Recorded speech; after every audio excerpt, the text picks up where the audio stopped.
Let me just say it this way. If you've been done wrong and you're living done wrong, then it'd be really good to hear and take heed to what I'm saying.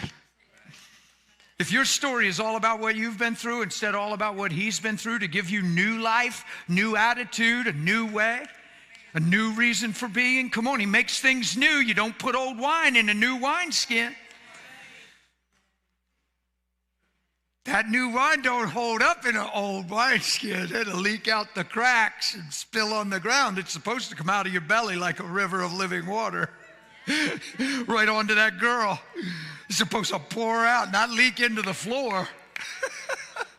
Well, you know, brother, life's been tough. It's been a little rough, man. I've been under a lot of pressure. You know what we say? How about people say, you ever hear this in the church? We're notorious for this. Well, brother, just keep me in prayer. It's been a wilderness season. You ever hear that? You ever hear somebody tell you they've been through a wilderness and their face gets sad and they start barely walking? I'm thinking, you must be in the children of Israelites wilderness, where it was all about them, and it'd be better for us, and it'd be better for us, and it'd be better for us. Because Jesus' wilderness, he's ministered to by angels, empowered in the Spirit, and he comes out on fire. Like he's in the same wilderness, and he comes out of that wilderness, and he's on fire for God. Angels ministered to him. Yes, same wilderness, same temptations, same devil, just trying to get him to think for himself. So next time a Christian says they're in the wilderness, they should have angels minister to them. They should be filled with the Spirit, ready to say, the Spirit of the Lord is upon me. He hath anointed me. He's reading Isaiah 61. He opens the door to the wilderness and comes out, and he reads Isaiah 61. He doesn't say, keep me in prayer. It's been a rough month. He was in there 40 days. The Israelites were in there 40 years. He fulfilled what they failed in 40 days and came out empowered by the Spirit. Don't you take claim to the wilderness and make it a bad thing. See, every time you get tried in something, you ought to just consider it something testing the Word. Something testing the Word. Don't get spooky with it, and it's just something testing the Word. And this ain't even about me. This is about the kingdom. I'm going to submit to God. Resist the devil, he's going to flee, and I'm going to come out of this knowing God more. Every time you're in adversity, don't try to get scientific with it. Don't get all caught up and ask 20 questions. You know what? The wise man in Matthew 7 had the same storm as the foolish man in Matthew 7. The wise man didn't have the storm because he opened a door. He had the storm because he heard the word. And he did the word.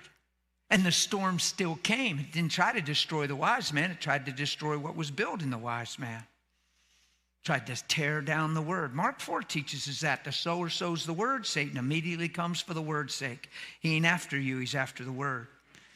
If you're surrendered, that word will grow into something. You be a wise man. Don't be any of them other types of soils that hear it and run out with joy, but you ain't got no root in you, and the trials and the heat of the day, just take it all away. Cares of life, take it all away.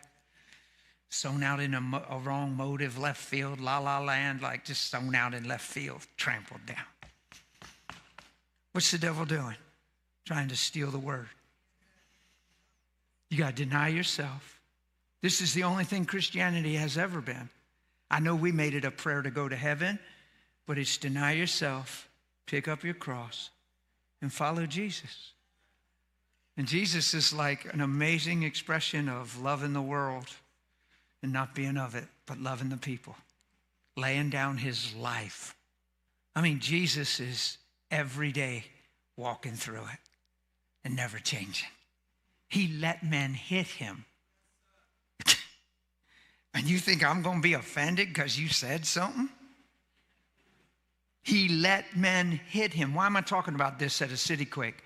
Because if you don't live this way, you'll never be confident and be filled up and feel powered up to even notice the people around you, let alone feel like you have anything to give them. You'll feel like you're just always barely making it, if you even feel like you're making it. And that's the lie of self-focus.